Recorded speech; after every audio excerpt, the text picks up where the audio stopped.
I don't even know where to start. Besides New York, greetings to you all in the spirit of Gambianism. Suma wax du gudda du gàtt ñun we have a long way to go. I don't think we are ready as a nation. I don't think we are ready as a country. Suma laajte lu tax Gambia du dem def lu tax Gambia du dem show for more than 6-7 years now. Back Ivasa, the people in Kodore, people are always questioning this. Change the name of your show. Lutah Gambia to them. Lutah Gambia to them. Dangen negative. Dangen li. Gisnga, we are a reflection of what we want to be. Leaders in yalla di jox ak li ñu yalla di indil on a daily basis is a reflection of who we are as a people. Dama oversona, dama tedon ni be pare. Because the whole night I've been up. Right now, as we speak in Seattle, Fini, it's getting to 5 p.m. Whole night, actually, day be mangi busy doing a lot of behind the scenes work with my team to cover the APRC protest. You finish lolo. Madam Jelly suma xale ñew dama dem be tedani like seriously, and I was going through my WhatsApp messages and I saw some updates as to the things that are happening in our country or should be happening.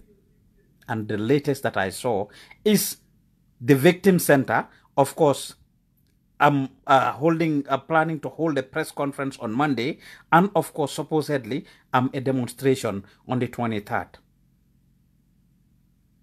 Ci weekend bi 3 years jotna ñu ngi wara am another protest. Where are we heading to as a country? Defuma lutax Gambia to them show all these weeks because I've been very busy with a lot of projects both here in Seattle and in Gambia, doing a lot of behind the scenes work. But honestly, this is a big pity. Ñun suñ dëkk bi, I don't know where we are heading to as a country. When I say lutax Gambia to them, people say dafa negative, dafa li, dafa lele. But where are we going as a country, honestly? Where are we going? You imagine, demonstration takes a country forward. Protest takes a country forward. Are you kidding me? Lii mooy di new trend ñun daal dañ dee toog rek xewal. As a country dañ dee toog rek xewal.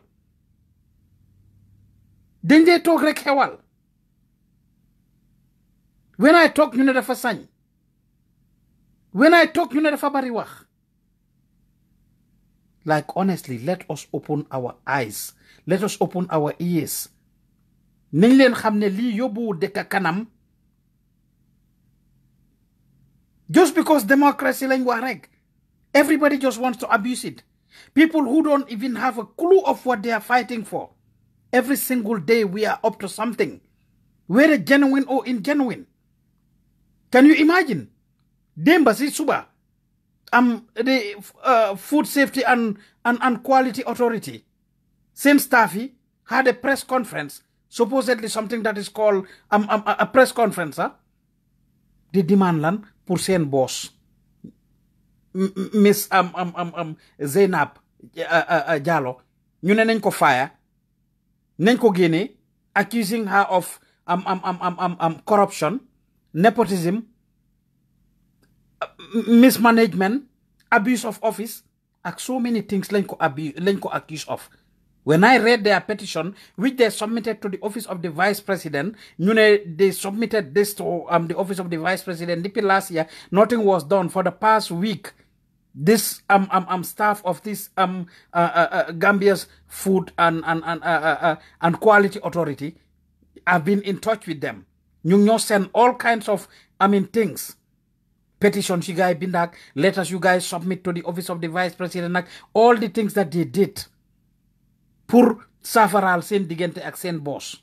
Eventually nakala mujje, when they did that, what we ended up finding out when okay, everybody who participated in the process in the press conference was sent on administrative leave. Like li be kany, li demba la xew. If you look on our page on Gambian Talents TV, you will see that we covered this live. the food and safety and quality control dimba la ñu jógee hold a press conference tey APRC held a protest ñu ne déete waay as we brainstorm pour seet naka la ñoo cover 3 years jot na whether those people are given a permit or not. They are also saying they have to protest. Elect, we are supposed to have an interview with Abdou Njai, the president of 3 years jot na tey I was trying to interview Kingsport, who is the founder of the 3 years jot na mu ma daw outright because I interviewed him 3 times December mu jaay nit ñi wax ju rëy ne dafa ñëw Gambia pour ñëw bokk ci protest bi. I asked him on record, are you sure you are going to Gambia? Kingsport told me yes, he's coming to Gambia. Moom mi nga xam ne moo initiate 3 years jot na mu ne ma dina ñëw Gambia, he's gonna be in Gambia in December. Come December, he was nowhere to be seen. Bi ma ko interview waatee the same day and confronted him with the question, what did Kingsport tell me? Mu ne ma ne actually dañ decide as an executive ne nañ divide suñ boppa. It doesn't make sense pour ñun ñu nekk ci diaspora bi yëpp ñu demandoor nañ ñi dem in December ñële ñëw in January. So January moo gën a important, man I will go in January. As we speak, Kingsport ain't going to no Gambia. Demut Gambia. Mu ngi fees fii America am. Kooku moo initiate 3 years jot na. Kooku moo nekk ci behind 3 years jot na. ñoom Abdou Ndiaye ñi ko jiite ñoom Hadji ak ñeneen ñi ñoom Sirif Cissé ak ñeen ñëpp. Sirif Cissé dem na in December dellu si waat. Kingsport mi nday mbi lagi initiate yëf yi he is not going. He called me last week di laajte lu tax ñu publish turam real name am la lu tax ngeen binda suma tur su ngeen seetee press conference press release yi ñoo binda sax all these days mu ñu ngee binda ay press release moom mu ko sign moom Kingsport la fa nekk di def. He's not putting his real name. He called me last week. Ne lu tax ñu publish turam. Are you kidding me? How serious are we as a country? Protest upon protest. While you get try pour them figure out lolu only to get APRC protest nañ because ñu ne dañ bëgg Yaya Jammeh dellu si waat.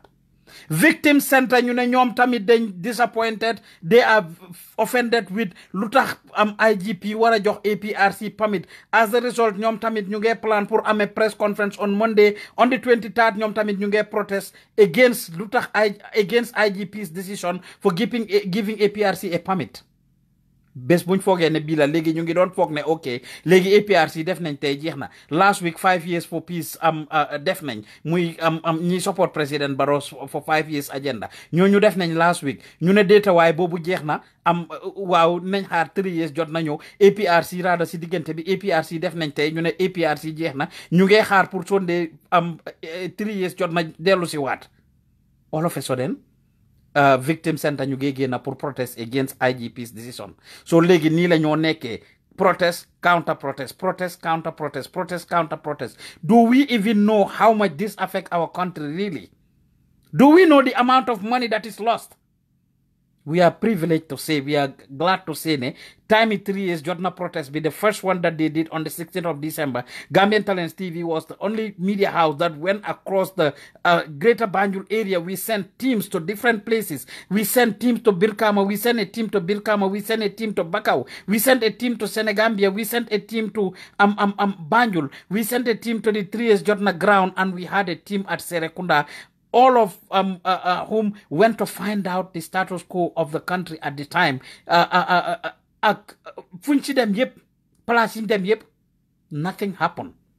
There was a store in Birkama. Ñu wax ne ñoom dañ dee jaay over $250,000 is a day. $250,000 is a day. Store bi nekk Birkama. You go there, anybody who wants to see this link, you contact me and I'll send you the link, or you go to our Facebook page or our YouTube channel and you see it. Bena store Birkama, you know, every day they jay $250,000. So correct 3 years jotna biñ tejé, that is how much money about how much money they lost. That's just one business. Because everything was shut down. People rush, put them diligently bagas. It works for some businesses. Ñi jaay lekk. Prices skyrocketed. People stayed home. Government offices barely function. Anybody barely went to work. Nobody. Lii dafa continuer ba kañ. Lii dafa continuer ba kañ. And this is gonna be worse. It's gonna be worse. People are demonstrating, people are protesting, people are calling for press conferences.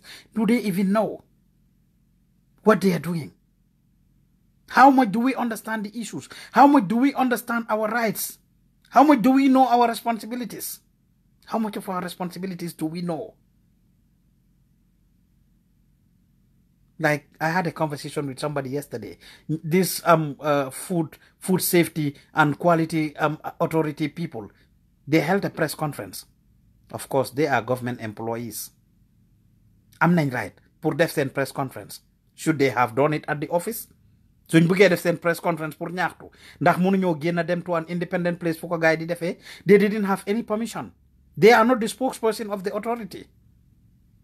Ndax mënuñ woon a génn dem to an independent place fu gaay doon mën a defee seen protest seen press conference.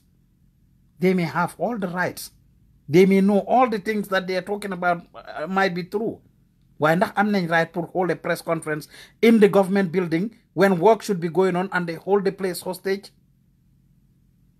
These are things that we should be considering when we do things. These are things that we should be considering. Yes, we were invited. We went and covered it. Why ginga suñ dëkk bi dañ bari caaxaan fiñ tollu nii yàgg naa ko wax suñ ne Gambia du dem wala laajte lu tax Gambia du dem ñu ne da ngeen bari caaxaan da ngeen négatif da ngeen lii da ngeen lele but bilaa wala ginga suñ ceeñut suñ jikko yi suñ bàyyiwut suñ xel we are thinking that yo fi caaxaan la fitna du em si boppi borom ay du em si boppi borom te luy raam ci ñag bi la jëm outright the way things are going this is not okay. It's not okay. The way things are going is very alarming. It's very alarming. The country is becoming ungovernable. It's just a fact. The country is becoming ungovernable. It's becoming ungovernable. This is just a fact. Nañ leen bàyyi suñ xel. Nañ leen bàyyi suñ xel. I put King Spot on the spot. Bi ma ko interview moom mi initiate 3 years jot na. Kaaw yoro mi nekk ak moom mi dooroon operation remove Barrow. I told them da ngeen foog ne lii yo fi caaxaan la because commencé ngeen a movement rek yàlla def na ci barke ñëpp a ngee coow seen movement bi 3 years jot na everywhere yéen a ngee am attention international media. We will all give you the dinañ leen interview dinañ waxtaan ak yéen dinañ cover seen protest yi because am ngeen right pour def loolu but this is not a joke. It should be genuine. It shouldn't be about the fame.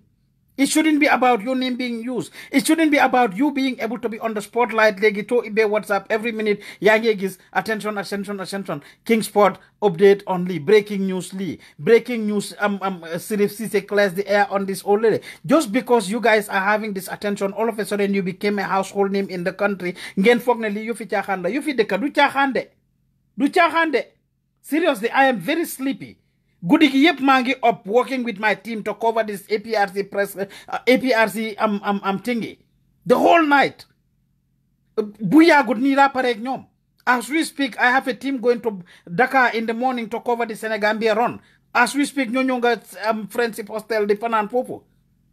Ñeneen ñangi prepare eleg. There are several activities going on in the country that we have to provide coverage for. This is not a joke, Gambia. Running a country is not like, I'm running your household. This is not a joke.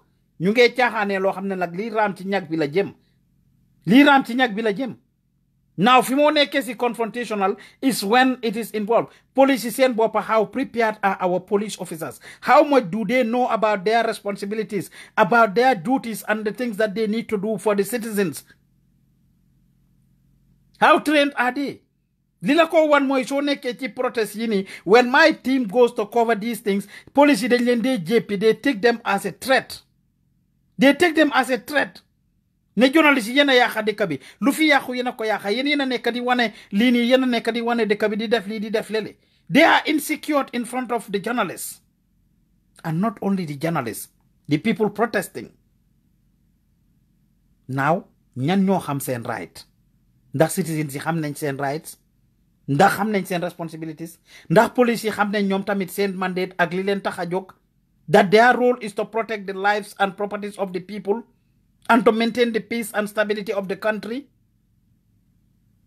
ndax ñi liggéey yépp xam nañ lii now su confrontation amee foofu noonu during the last 3 years jot na protest one of my my team members Cheikh Fall police bi dafa siis funam bi mooy bi guy di arrest that guy who or escort that guy who came and wore the Barrow Youth Movement or Barrow whatever fans club t-shirt because guy di escort my staff just was capturing this moment. They came and took the phone away from him. How much do our police know as far as their duties and responsibilities are concerned? How much do the citizens know about their rights and their responsibilities? We have a lot of civic education to do.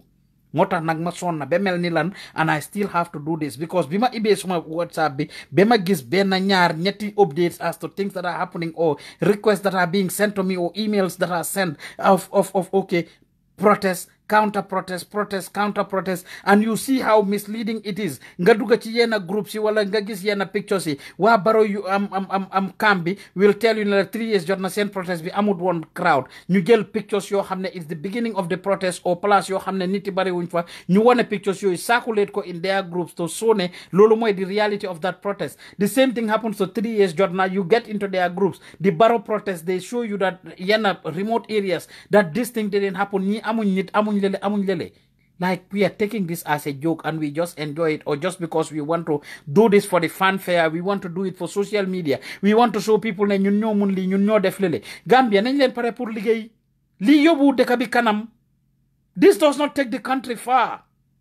This is not a joke, and I am not joking. I can be very jovial, I can be creating jokes, I can be laughing and stuff, but lii du yo fi caaxaan suñ dëkk bi fi ñu jëm si lii raam si ñag bi la jëm. Let's do this for our kids. Let's do this for our grandkids. Let's do this for the generations unborn. Not for you and I.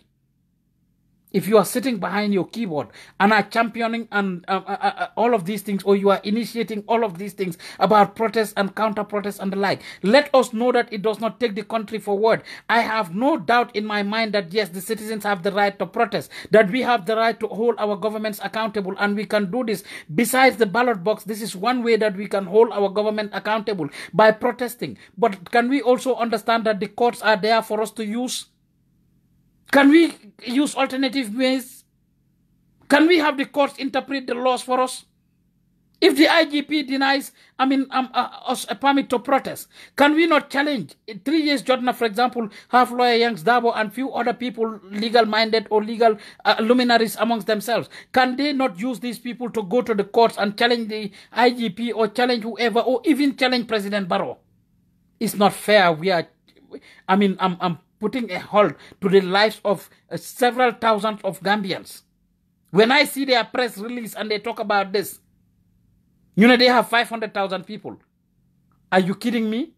3 years, Jodna. The press, this thing. These are things I was going to say on Luther Gambia to them show, but I did not have the time to do the show. They're claiming they had 500,000 people who came out on at their protest. Who are you faking? Kan ngeen nekk di nax? Kan la ñoo nax? This is not a joke. Lii yofi dëkk la. Lii yofi country la. If you think education is expensive, try ignorance, Gambians. Suñ foogee ne education am xam-xam dafa expensive, dafa cher, nañ leen try ñàkk xam-xam. Let's ask the Rwandans. Let's ask the Burundi, people from Burundi. Let's ask all the countries ñoo xam ne am nañ fitna wala seytaane bu jóg foofu noonu. We don't want to get into this. I have never labeled any protesting group as a group of fitna. While li ram ci ñag bi la jëm nag fiñ tollu nii suñ putut a stop to this thing, where it is going is not going to end right.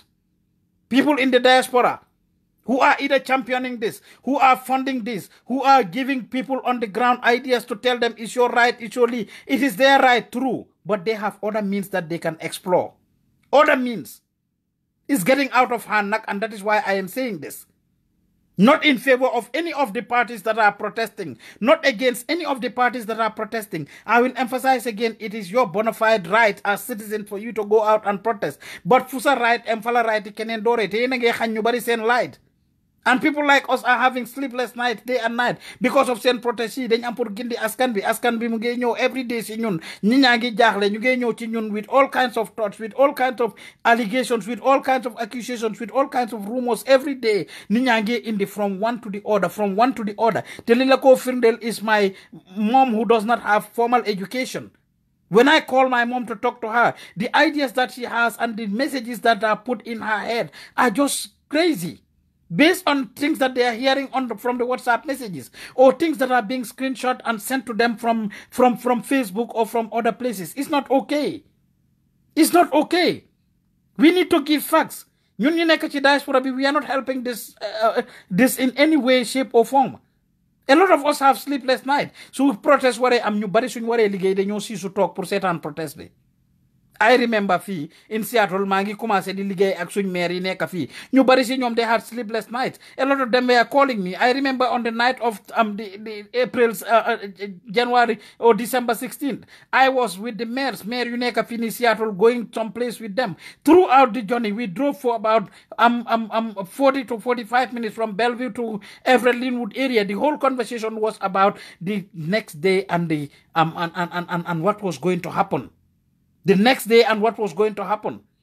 ñëpp a ngi jaaxle am ñeneen ñoo xam ne ñu ngi send ay $20,000, $30,000, $40,000 to their families for them to go buy food and stock up. And stock up. People went and bought food just to stock up. Just because ñu ngi fearful fitna am. ñeneen ñi dem ci provinces bi.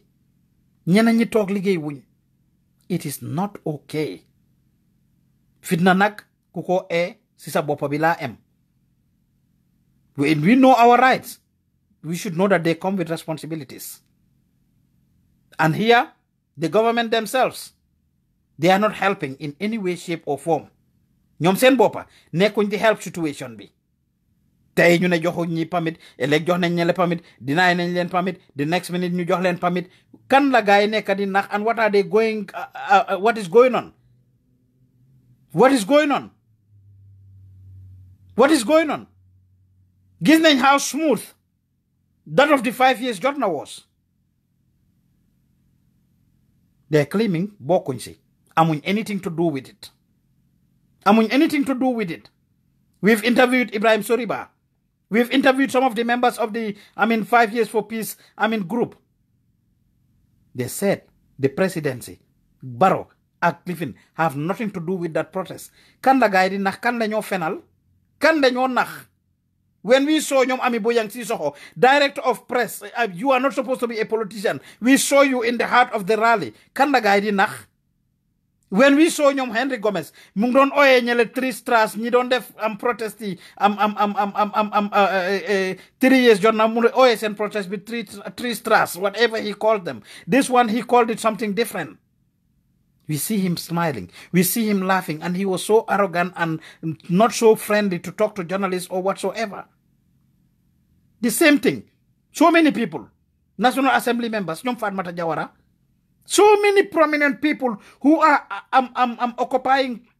currently occupying positions of responsibilities, either in government or otherwise. We saw them there at the protest for 5 years. Ñu ne kan la ñoo nax ne the presidency has nothing to do with this. For all parties who are involved, for all parties who are championing these demonstrations in the country, enough is enough. Li ram nak ci ñak bi la jëm. Di ngeen continuer di ko def. It will become unacceptable. It will become uncontrollable. Di ngeen aga fo xamne du ngeen ko mëna control. Di ngeen pushante security. If you see the permit that was denied, the request for permit that was denied the 3 years jotna, it is copied to the Security Gambia Armed Forces. It is copied to the NIA. It is copied to ECOMEC. So you have all these security apparatus who are on the alert, who are on standby, and they've already made their stance known in the past about how they want to handle this thing. About how they want to handle this thing. When you are given a permit and you accept the permit, you jox leen restrict leen ne leen da ngeen war a protest from this place to this place. Su ngeen ñëwee bugg a romba, we've seen it in 3 years jot na gaay dañ doon bugg a romba fi ñu leen joxoon pour ñu am fa. Yàlla def ñëpp ne okay, it was peaceful. But then ñëw daaneel those barriers that they put there. They wanted to forcefully pass the place. suñ defee loolu ñu ngi break loi ñu ngi break loi the same thing with 5 years jot na the same thing with APRC time bi ñu leen jox pour gars yi seen defin bi seen protest bi do they follow the time that they are given did they follow fi ñu leen wax ne foofu lañ war a am did they follow all the conditions fi ñu wax ne fa lañ war a dox wala da ngeen war a taxaw benn place suñ leen joxee permit dafa am restrictions yoo xam ne ñu ngi ko fa def nguur gi def nañ everything possible seen kéemtalaay kàttan pour prevent leen from being able to protest pour frustrate leen pour aaye leen pour xañ leen ñu protest pour xañ leen ñu génn dox ñaxtu buñ demee nag ba xam ne no way to way suñ ko defee ñoom seen boppa ñu ngi am yàqa démocratie ñu ngi am abuse human rights ñu ngi xañ askan bi seen yelleef te ñooy di same government ñoo xam ne right now as we speak nguuri Gambia ñu ngi dem pour am ne dañ yóbbu Myanmar court at this minute for violating human rights ñu ngi yóbbu Myanmar court as we speak. Gambia made headlines a couple of months ago everywhere for taking Myanmar to court for violating the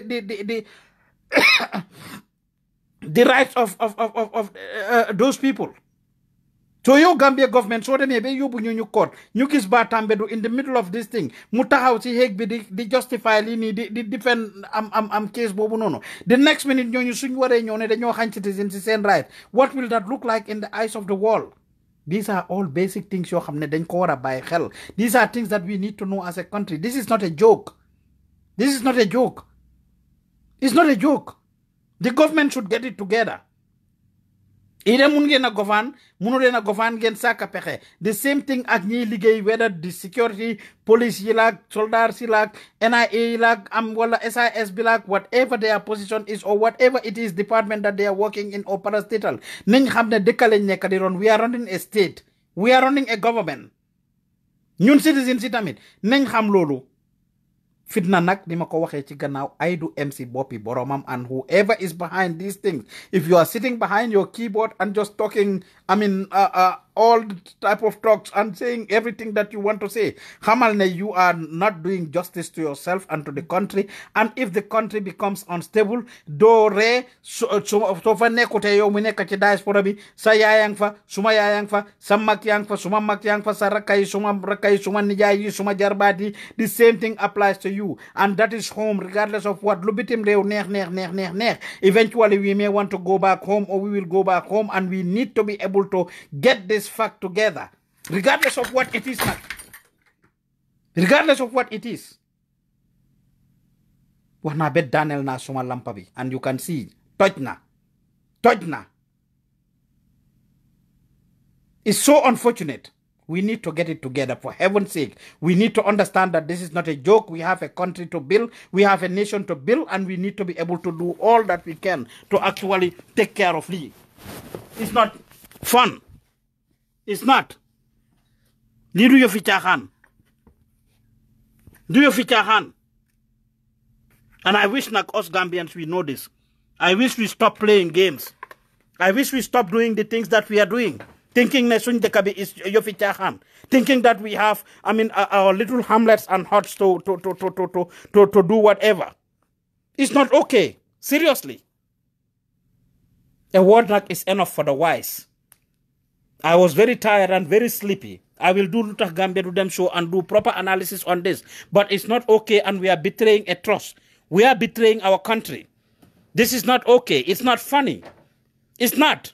And all of us ñoo si am cër nag képp kuy Gambian nag danga am cër si lii képp kuy Gambian danga am responsibility si lii like seriously a word is enough for the wise.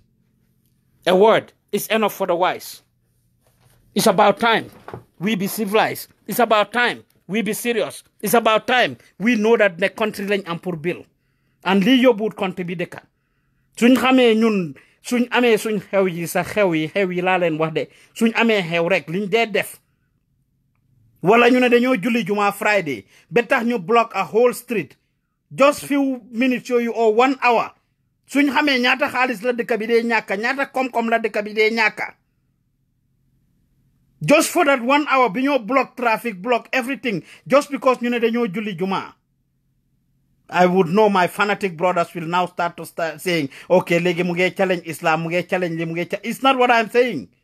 It's the way we do things. mun nañoo julli juma te duñ block kenn duñ block benn yoon. Why does everything have to come to a standstill just because people have to perform 1 or 2 rituals, just because people have to perform some functions? Where ngente mo xew ñu block yoon bi yépp, block traffic bi yépp. Anytime people are supposed to gather, everything comes to a standstill. And that is supposed to be normal. Loolu mooy yóbbu réew kanam. Loolu mooy yóbbu réew kanam. Ñu leen bàyyi suñu xel waaye as a country. Lii nag ku ci gisut sa boppa fooguma di nga gisaat sa boppa ci dara. Wax ji is not one-sided. Kalis kootut. Wax ji kalis kootut. Is talking to everybody, including myself. Di fàttali suma boppa, di fàttali ñépp. Di fàttali suma boppa, di fàttali ñépp. What is wrong with us? Génnew ma ci suma boppa. Su ma waxee nag ñu ne wax ji dafa ñagas. Su ma waxee ñu ne waxi yabaate la. Su ma waxee ñu ne waxi sañ la. Du sañ. Ni ñoo doxalee la. This is what we show. Lii la ñoo wane as a country. This is what we show as a people. Seriously, I am very tired. I'm supposed to be having a meeting with my team in the morning to plan and talk about the 3 years journey and the strategies we are going to explore to actually cover that event. They are not given a permit until this minute. There is no doubt that there is going to be confrontation between Nyom and security forces. It's just a fact. They are not giving permit guy again and they know them. There is going to be confrontation between Nyom and security forces. This is not to leaving anybody. Should the IGP get it together and do whatever they need to do? Morgan should talk and denying them permit 1 week, one week, the next week, you get negotiate, the following week, okay, joining them permit, nekadi them back and forth. They need to be decided. They need to be decisive. Def dara benna yon rek, and that is it. Let them be strategic. If there are security concerns, last minute, lan moy change, benga wara jox gaay permit. Lan moy change. Be on your ground. Be decided. From the beginning. We have a long way to go as a country. A long way. If you cannot do the job, joxe lengay. This cannot be overemphasized, Nak. We will continue to give coverage to the things that are happening because our role is just to inform the public on what is happening, whether good or bad, whether like nenko or like winko, buga nenko or bugunko. But we have a responsibility to actually remind each other of the realities and the things that we need to do. It is not okay pour ñu continuer di yaxa suñ dëkk bi wala ñu continuer di def loo xam ne dafa xañ dëkk bi économie ñu ngi am yu bari. People going out to protest. What are we protesting for seriously? Do we go out to protest because amuñ lopitaan yu baax ci biir dëkk bi? Every single day billahi tey moo si mujjee tey lañ ma mujjee seen yenn document of a 10-year-old su ngeen na seet suñ page bi almost benn week du passé te gisuleen ñu publish a new image kenn koo xam ne dem nañ interview ko simply because yónni naa suma gaay ñu dem interview ko simply because the person thinks ne okay amut lifin dañ ko diagnose with a condition that cannot be treated in the Gambia. Ben day du passé ben week du passé tey moo si mujjee te jotuma documents or request from somebody who thinks ne okay dañ need pour jox ko the opportunity pour mu lifin because boroma munuñ ko faj in Gambia. Can people not go out pour protest for that to make sure ne am nañ a good healthcare system? Can people not go out to protest for that? Can people not go out to protest to see ndax am nañ lopitaan yu baax? Ndax nit ñi mënuñoo génn dem pour protest pour ndax am nañ bagage yi price yi bagage yi wàññeeku na? Ndax nit yi mënuñoo génn pour dem protest to make sure ne nawek of course ñu ngi take care of things ci electricity bi baax na, am nañ good clean running water. Every single time maa ngi dégg things, every single time I have people requesting pour ñu jàppale leen because dañ bugg a achieve something because seen dëkk amul running water. Because seen dëkk amul running water. We go through this all the time. All the time. People requesting. Lii be kañ la moo continue? Until when is this going to continue? Be kañ la lii di continue? We need to start on doing things. We need to start working on making things happen for our people. Because munti demerek, there are so many things that people should be going out to protest for. Not to them, okay, President Barrow dafa need pour wacha, ki dafa need pour def li, kele dafa need pour def lele. I'm not saying it is not important. Gorka dom, and if you listen to me, watch me on Lutak Gambia to them show, you will hear me say this over and over and over a million times, that it is not okay. That it is not okay. Li ma leen a wax ku foog ne yu fi caaxaan la, right? Ku foog ne yu fi caaxaan la. Yes. Let me hide this young man's image. Lii tey laa jot lii tey laa jot lii, this image. Tey laa jot lii. Tey is when I got this. Tey laa jot lii. This young man, his family is looking for help. Let me move away from it. This documents that I am given. His family is looking for help. Because, this 10-year-old young man, dafa need medical treatment abroad.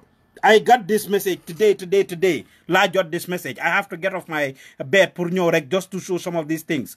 I wasn't ready for this. But I want to put up this show. It's just because of the thing that I showed about more requests pour Lee Housey Gambia. Lee Housey Gambia.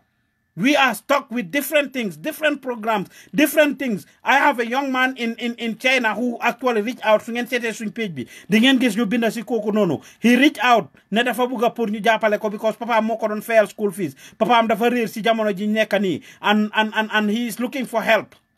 He is looking for help.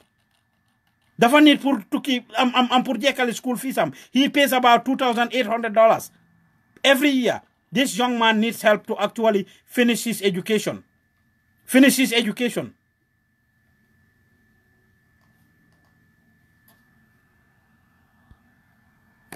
Here is his information. Here is his information. This young man right here needs help. China Laneka needs help for his school. Can we not lobby for new and better schools? Swing school si ñu ngi fofu nonu, school system bi is school si ñu ngi fofu nonu. Xalé yi amuñ school fees, xalé yi amuñ ay togu si school si. People that are going out to demonstrate, can they not consider these services, basic social amenities and services, to demonstrate for these things? To demonstrate for these things?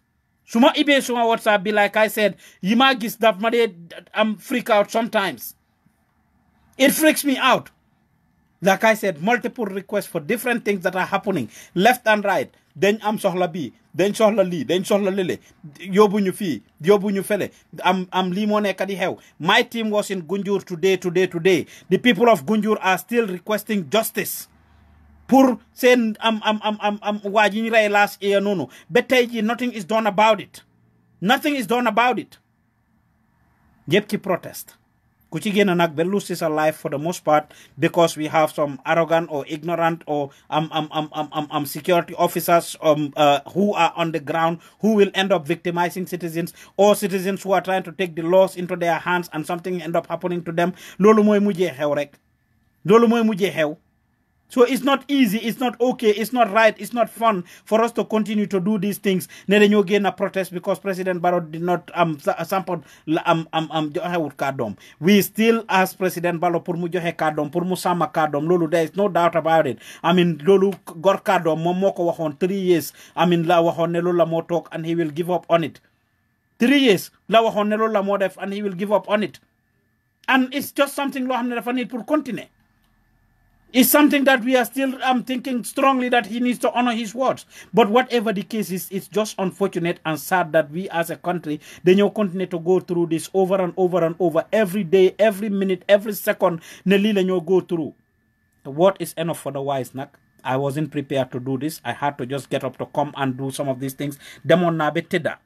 Demon na beteda to relax, because I'm supposed to wake up again and get back to work with my team and do certain things later on. The few hours that I wanted to relax, just because lima gisla rek, I thought, okay, I need to come out and just say these things. But the most important thing is we need to realize that we have a country to build, and that it cannot be built on wah It cannot be built on demonstrations and counter demonstrations, protests and counter protests. People who don't even understand issues that they are demonstrating about, people who don't even know what they are doing, etc.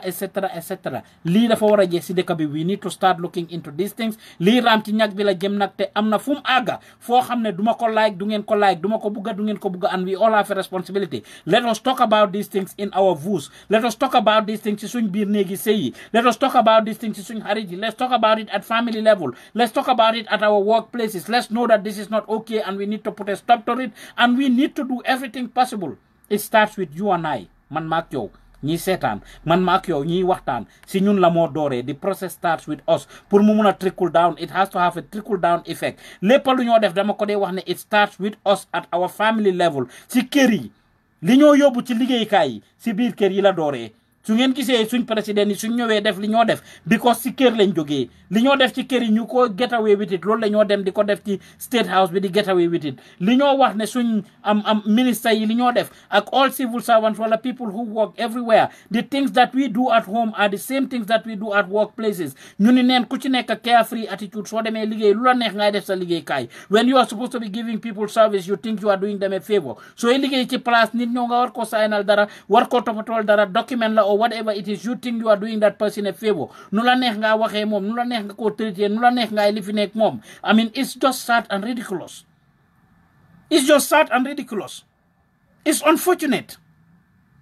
Yesterday I was talking to somebody mu ngi ci biir taxi Gambia foofu noonu. The person daf ko bañ ñi nekk ci taxi bi yëpp dañ mujjee wax driver bi ne ko stopal. Imaginal driver boo xam ne mu ngi eb ay passengers yi di lii muy saagante ndey di buddilante ndey ak keneen ñoo ngi war a dem liggéey ñu ngi am deadline submit ñu ngi rush for something ñi ci passengers yi si moto bi yëpp dañ ko mujjee wax ne wàccee ma please wàccee ñu dem jëli beneen moto su fekkee ne da nga taxaw fii mu taxaw di saagante ndey like ebut ay passengers. Can you imagine? So Lee is not only government, it runs across the board to every sector of the society. Every sector of our society. I cannot overemphasize this. I cannot say this so many times. More than I have said. So they understand that we have a nation to build and we need to quit. We need to stop. Gambians, mane, arrête. Nañ leen bàyyi lii, arrête. Tension, nañ ko emale fii waay. Sometimes when I talk, people will say, okay, why are you yelling? Why are you screaming? Dafa des ci mood bu ma nekk duma saaga duma xaste duma lifin. But this is the mood that I am in right now. I don't like the way our country is going. I don't like it. We can be civilized. We can seek redress in the courts. We can seek redress in the courts. We need to be able to do certain things and do them right. Luñ te gan ak rax ci xànjar dañ dee opal si lu nekk waaye am na loo xam ne du luñ war a caaxaanee am na yu ñoo mun a caaxaanee muy jég ñu lii bokkut si lii du feem because li moo xañ dëkk bi dafa bari protest ak counter protest yi li moo xañ dëkk bi dafa bari léegi nañ seet su victim center ñëwee ñoom tamit ñu protest. Let's see what's gonna be the outcome of that. There's 3 years jot na ñu ngi ñëwaat Sunday. Let's see what's gonna be the outcome of that. Protest, counter protest. Ñu jal bi jalaanjoo ka bantam bili kata left and right. Bekañ arrête waay.